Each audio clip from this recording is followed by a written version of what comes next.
an interesting week, to say the least. How are you all dealing with the anxiety and the emotions of everyone around you in regards to to this fucking election, man?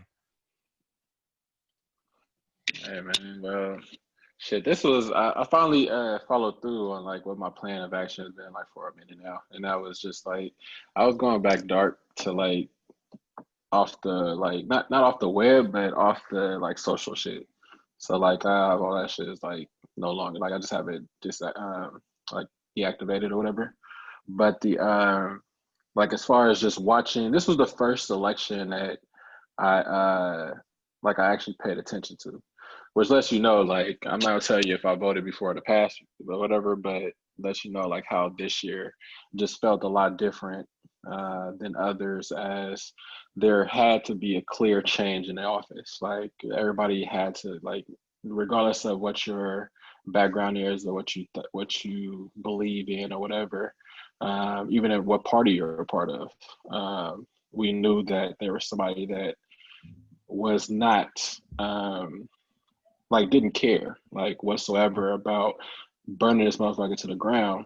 And you can't have somebody else at the wheel when they don't give a shit about nobody else. You know what I mean? Yeah. Like that's just not a thing. So, but the interesting thing about the just the election in general this time around, I don't know if they've done this in the past. I'm pretty sure they have. But a level of anxiety that they just input into the process is interesting.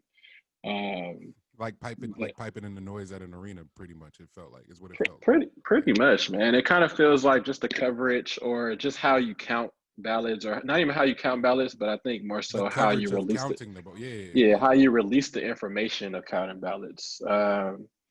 I think they release it in a way that builds a lot of that anxiety for people. Mhm. I think this is one of those years that it was a little worse off than usual. So that was just interesting to cover.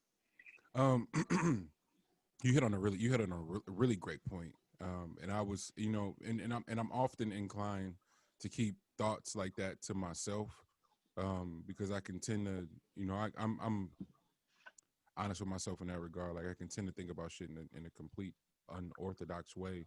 That's just can feel um like overkill at times. So it's like just mindful of like, yo, you bugging, chill. But there was something in and around the coverage of this this election, G, that I was like, wait, why does this all feel like suspense, like thriller, edge of your seat, like even how they would go out to commercials and I've never to be honest, I think I watched CNN more in these last 3 days than I probably have been on that channel in my entire lifespan. Um, I was with Deuce. It's funny when you with niggas who just watch the news every. To be honest, I don't watch don't I can't watch the Ever. news ever, Yeah. and so Deuce watches the news, and it was like I leave the room and come back, and that shit will still be on. And be like, oh my god, I can't. My eyes are burning. But then after watching a little bit, you just start to notice little shit, and you're like, wait, this is a production, and for whatever reason, I just had never considered the news in that regard. And it's like, well, what else would it be? What else would it or should it be up to this point? And I think the first, not the first, but to sit there and just watch, to watch Trump and some of the shit he was saying, and then I don't know, bro. It just they did a in terms of playing up the anxiety and the fear. Kudos, because it worked.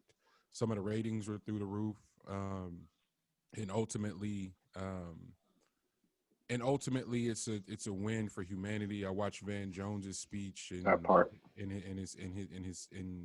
his stance, and it honestly gave me. I know we've been. I don't know what I'm curious I'm curious to see what are the people who have listened to the show consistently, what their takes is as far as where we land as far as like our positions go, and I think we've been clear on it. I just I wanted to be on the side of humanity always, and it felt like both parties at times we're just completely disregarding that aspect where I gotta like for as critical we've been as of Biden, Kamala. I want to get I want to give them big props for how they handled themselves in being victorious in terms of the things that they addressed and were clear about and how presidential Biden did look and sound in the final hours. And so it's the critiques were there, fair enough, but um, ultimately I felt like they rose to the occasion on some true presidential shit. And I just want to salute. I want to, and beyond all that, like that's the other part too. I think the part that is getting talked about, and I want to give those people that are covering it their props because usually you go out part that people are missing. No. The part that is being discussed mightily right now is how much work some predominantly the men and women of color did in order to mobilize um, and make this shit as lit as they did, you know, and to have a record number of voters, and the argument of whether it matters or not that's neither here nor there when the biggest turnout for votership is was this year unlike any we've ever seen. And so that means that there were a lot of people on the ground doing an insane amount of groundwork, um, in terms of educating people on policy and how to vote and even and the different propositions and then the local engagement too. So there is a lot. um, I didn't want to come on here and be Grinch. I didn't want to do that. There's a lot to be thankful for. There's a lot to be proud of. Not yet, at least. Yeah, yeah, no, no. It's only day like that's. I think that should was announced yesterday, so I can't Yeah, really gritch out give yet. yeah, give them the weekend at least. Nah, I'll Grinch out once the gets passed over. But as of right now, we got 2.5 months of anything can happen still. Anything. As far as bro still got power for 2.5 months. So let's let's see what we're gonna be reprimanded for. He about to run it up. Hey, y'all thought y'all was about to get y'all checks? Nah, bro, Nope. that ain't happening no more. I, it's you just gotta hold on and enjoy the ride. How much of the election shit did we want to do? I didn't have much on it. Um, did you have a lot, G or Lex? Nah, I didn't.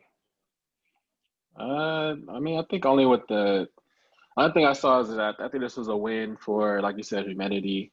I didn't realize how many people were on edge during this time. Like as far as like, I saw some real like real stress from folks. Like I didn't get how stressed out people actually were Absolutely.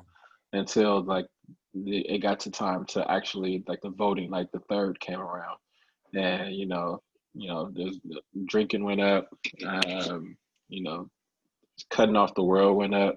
There's a lot of stuff that went on at the exact same time that kind of made it more pressed than I thought it would be. Um, and then I think nah, I'm gonna leave election stuff alone. We can move on. Nah. Before we jump off, did you watch the shop with Obama? Yeah. What was your take from the dialogue and then in his sort of stance on the state of the country?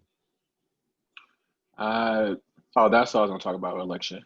We forget and we take for granted, um, people who are able to articulate their words and are able to form an actual point and have a plan as well. Like regardless of like what you might have thought about Obama's term, if you dive into politics, one thing about politics that I've always thought about was that it's a luxury to be able to pay attention and be a part of politics. Mm-hmm. I think there's a lot that goes on before you're able to be stabilized enough to worry about what politics actually is. Like to play a game, you have to play a game is a luxury is luxurious. Like to play basketball is luxurious. To play baseball is luxurious. to play in politics is luxurious, bro. Like I don't care what anybody says about that. So like when you be pissed off about people that aren't voting or talking to people that don't pay attention to that shit and reprimanding them about that, keep in mind that there's a lot that goes into play in day to day that is right here in your face before you even get to be able to play a game. You got to be stabilized Absolutely. in order to play that game. Yeah. But I think with Obama, we just took for well, not we took for granted, but I think a lot of people took for granted the fact that bro was in office and he showed a stable, a level head while in office, regardless of the fact that when you dive into politics, you'll find out that It's that is chaotic. just It's chaotic. yeah, It's hectic. Yeah. it's a position that you hold, but you also have to have the Senate. Like you got to have you have to hold more people in those positions in order for you to get a lot of shit that you want to get passed. Yeah.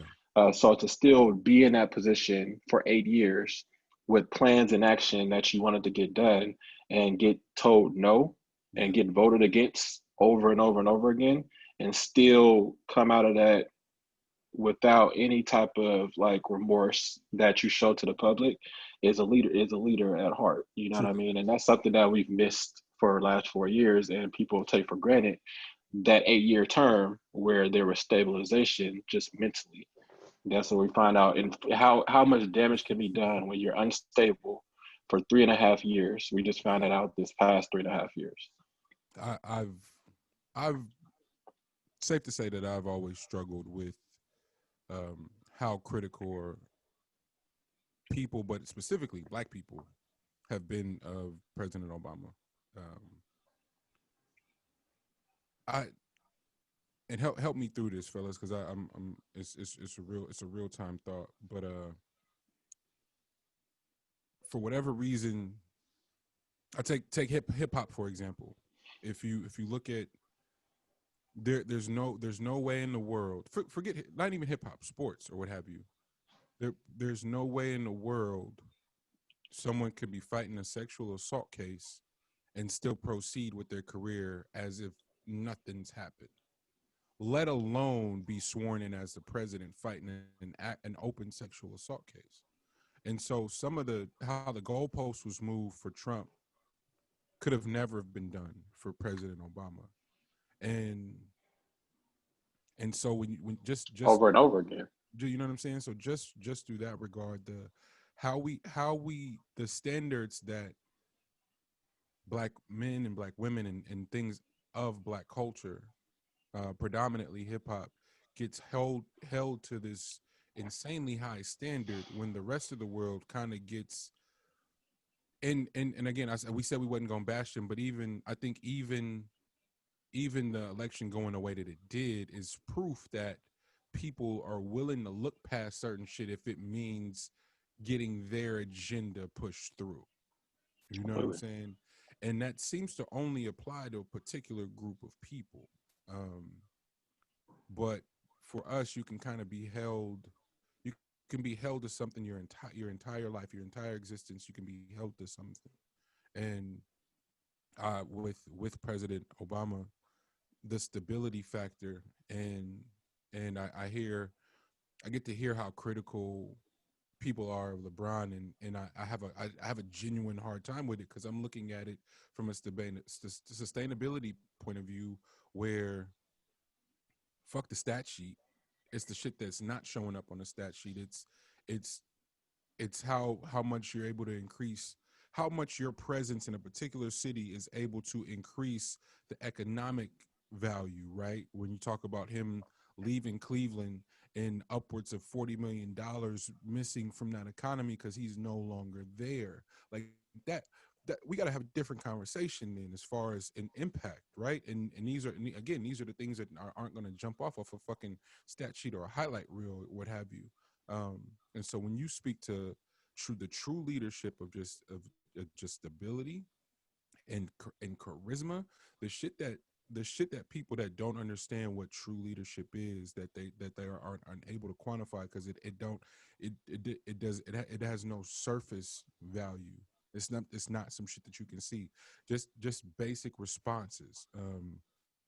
I had a real breakthrough moment as far as what our privilege is. And in talking to a few elders this past week, it was such a blessing. Um, I got to build with G on the way to see Pop yesterday, G, and me and Mhm. Grandma just talked. We just rapping, and what a fucking luxury it is that whenever I'm on my timeline, a lot, not all, a good portion of my partners that have regular 9 to 5s actually fuck what they gig. Like they actually like what they actually love what they do.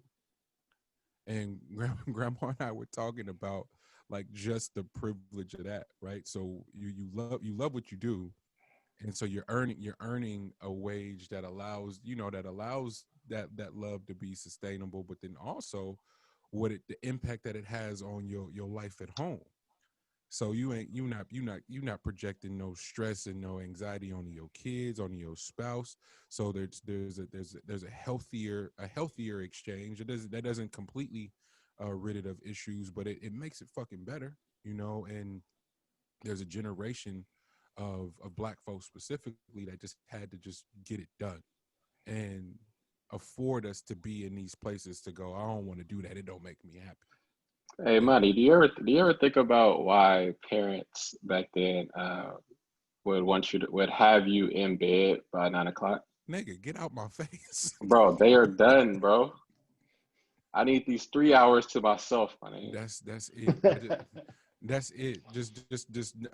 And they might not even do nothing. That's the cold part. The TV might not even be on. Like, why are you sitting in the dark? Because I just need just a minute to Bro, myself. bro. So just think about like how much that time you can spend with each other. Like Yeah, I just think about like the household I grew up in and like why I'd be like it would be interesting as far as like relationships goes for myself on just like the examples that you may have. yeah, Like yeah, there was two people in the household, but it wasn't a guarantee that those two people was vibing or they was fucking with each other. yeah, You know what I mean? But the means in order to just survive was only something that could be thought of with two people. You know yeah, what I mean? Like yeah, regardless of like if we vibing or not, it's yeah. just hey, we need both these incomes, In and facts, and you and know, so and so that's what I was just like thinking about. I was like, damn, that really is how the generational divide happens, where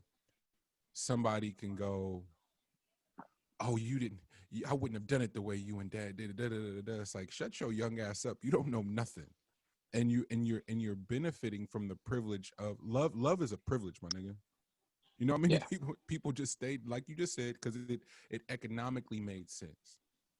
So don't get out here thinking you're entitled to love, bro. Like don't get out here thinking you're entitled to, like, the fucked up part is what people got to learn and what we've always known as black people is like you're not even entitled to fucking humanity out this bitch. hmm And that's what so many people had to learn in this last 3.5 years. It don't matter what's going on. You're not even entitled to humanity. Like if you below a certain pay scale. And then even once you break into a particular tax bracket, they still can move the goalposts on your ass. So don't ever get it twisted and think that you're entitled to basic human rights. And if niggas didn't learn that this time around, I don't know what could save us. So all the critics of President Obama, all the critics of his campaign, you walk all that shit back after you watch how this sick fuck undid everything in a matter of a few years. bro. That was so we talk about plans, right? So I started off with that part. And a person that did not have a plan besides to unravel whatever one person did, of course, that'll give you a template of work to do Yep. while you're in office. Yep. But you can't go there for another, like, I couldn't even imagine what the plan would be for the next 4 hours besides Yeah. twiddling your thumbs.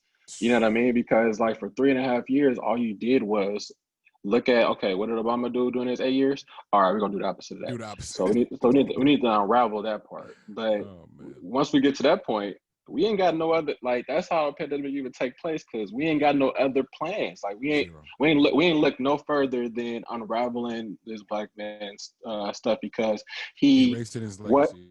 erasing his legacy because he made a joke about me at one of these rallies or whatever. You know what I mean? Like at a roast session or some shit. Like things like that is like the privilege that you deal with, but that is what it is. That shit's over with. And Uh, be happy with the fact that for 4 years that man had a chance to do what he wanted, do what he wanted with the keys to America. Yeah, Y'all got what y'all wished for that one, and now we can get over that. So absolutely. with whoever survives this thing, so Yeah. we'll move on. And lastly, before we pivot, I wanted to say this week is also proof that time does stand still. Um, Hmm. we were running a big ass production, and everybody on the crew, except for the black folks, is glued to their phone, just watching the numbers. And I felt bad because every time the guys would tap in, like, hey, he just got 3 more, and I'm just like, I didn't know what they were talking about because I wasn't tripping like that, like not Yeah, and I hate to say it like that, like I didn't care, but no, that's real. That's real. bro, this motherfucker was gonna No, Money, save yourself the stress, bro. Do not keep up with the damn numbers I until gee they I come in. nigga, I forgot, I completely Because forgot what people were Cause talking you about. over here, if you over here pay attention to each like numbers that come in from each county, bro, you gonna lose your, you don't, bro. People had to go grade looking at these numbers this year. They had to. It was insane, man. So, but my ultimate takeaway was like, yo, I don't want to hear nothing else about the power of mobility.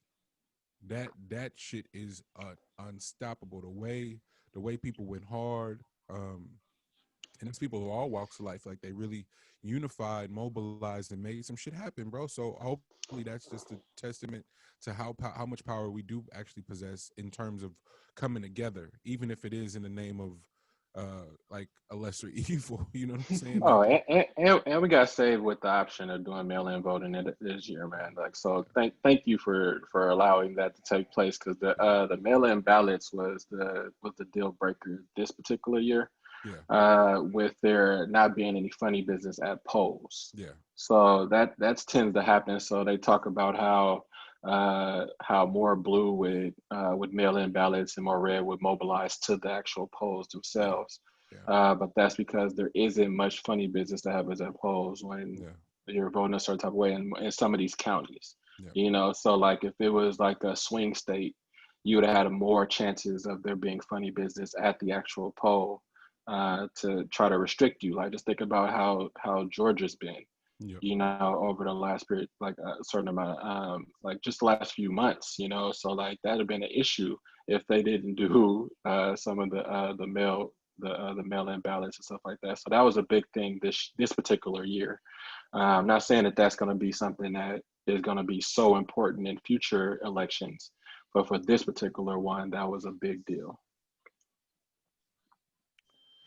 Man, we're here, um, and And also, I found out what the fucking electoral college finally was, man. Like that was that oh no, that's yeah, been the that's they been made the it hardest clear. thing for somebody to explain to me.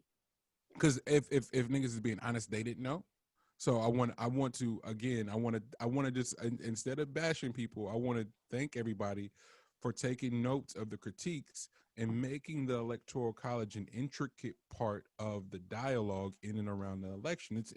Gee, there was another question I had. I was like, yo, is this the first time that they've done this, or has it always been like this? Somebody help me understand, because I feel like this is the first time I've watched an actual election and saw the electoral college repeated and highlighted over and over and over again, because that shit just came out of nowhere like 4 years ago. And this is why debating is so important Yep. because we need to know what other people think. Yeah. You know what I mean? Like, and there's nothing like hearing what an electoral college is from people that believe in the electoral college. Because like it's the like that's the only way for it to be drilled into your brain Yeah. what that actually means. You Yeah. know what I mean? Like just the idea of states that would otherwise feel that they would not have a voice can now have a higher pitched voice by Yeah. receiving more of those votes. Like that's all you need to know when it comes to electoral college on How why hard? they How don't want hard to was that? lose it. How hard was that though? Huh? How hard is it to just say that? Bro, they can make it as elaborate as possible, but that's exactly what it means is that you feel that you don't want it to be where the loudest voices are coming from where there's the most people. The most people. So you don't want California and New York to overtake the election every single year. I mean, every single time it comes up. So therefore, you give more votes to states that would otherwise not get their feelings heard, because now candidates will have to come to their state in order to hear them out, in order to somehow receive their vote. Could you Bro, imagine? Could somebody you would have to imagine? tell me. Yeah. That would have to be a full course if I didn't hear from somebody that believed in it. Yeah. That's a I'm just semester, bro. I'm just picturing what it, like how it would be though. It was like, forget middle America. I would never. Yeah, I'm not sliding through there. Like they ain't enough people out there. I'm gonna hit Texas. I'm gonna hit Cali. Nah, I guess I could hit New York. I guess I could hit PA. Other than that, I ain't got nothing for you. That's it. And it also makes it so that people move to those states in order to make sure that their voices are heard. So you'll Yep. see more people pull up in Iowa and in Indiana and Nebraska. Where You it's, know, like, where a lot of the wealth exists in this country, by the way. So it's just yeah, which is evident based on how close this actually was. Like I think we'll tell it as if it was a landslide, um, in as revisionist history will, but it wasn't. It was way. And so while we're celebrating humanity, be mindful going forth, everyone, of how close this actually, how much of a nail biter this actually was, how many states he actually did win, um, and oh, while that map is red. oh yeah, yeah, I'm just like, oh, okay, this I get what the numbers say, but based on how this motherfucker look, hmm, Bro, it's basically the West Coast and the far East Coast. And then Mhm. like a little sprinkle up north. Other than that, bro, the South, the Midwest, all of that, bro, is just like shit. yeah, East, most of the East, like, it's just like, hey, bro, yeah, red. yeah, man, yeah, but hey, congrats. Um, it feels weird too, like Which watching is you win. okay. Which is okay. I just don't understand it this year. I feel like the entire map should have been blue this year. Yeah. That's it. Then everybody can go back to Then you can go back. Then you go back. whatever your stance is after that. You can go. I get why Texas, and I get why a lot of the middle states as well, because it's all about your gun rights, and red is going to obviously go towards allowing you to carry where the hell you need to carry. So gun rights alone is going to have people voting red. But this particular year, just to reset the ballot, blue. That's it.